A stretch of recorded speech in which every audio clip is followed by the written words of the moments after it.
আল্লাহ বলেন আমার বান্দা যখন কোন মজলিসের মধ্যে আমাকে স্মরণ করে, যাকারতুহু ফি মালাইন খায়রিম মিনহুম, আমি আল্লাহ তাদের চাইতে উত্তম মজলিসে ওই বান্দার আলোচনা করি। তারা মজলিসে আমার কথা বলে, আমি তাদের চেয়ে উত্তম মজলিসে ওই বান্দার কথা বলি। এবার কি করে দেখেন, এখানে আমরা গুনাহ মাফের আশায় আসছি না। আল্লাহ বলেন ওয়া ইন তাকাররাবা ইলাইয়া বিশিবরিন, আমার কোন বান্দা যদি আমার কাছে 1 বিঘত পরিমাণ অগ্রসর হয়, কয় বিঘত? তাকাররাবতু ইলাইহি যিরাআ, আমি আল্লাহ তার দিকে 1 হাত পরিমাণ অগ্রসর হয়ে যায়।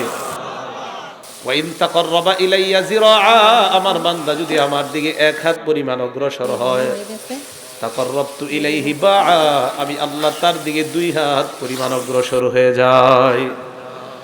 ওয়া ইন তাকাররাবা ইলাইয়া ওয়া ইন আতানি ইয়ামশি, আমার কোন বান্দা যদি আমার কাছে হাঁটতে হাঁটতে আসে, হাঁটতে হাঁটতে আসে, ঘর থেকে আপনি বের হলেন, মসজিদে যাবেন, আল্লাহ তোমার কাছে ক্ষমা চাইতে রওনা করলাম, আল্লাহ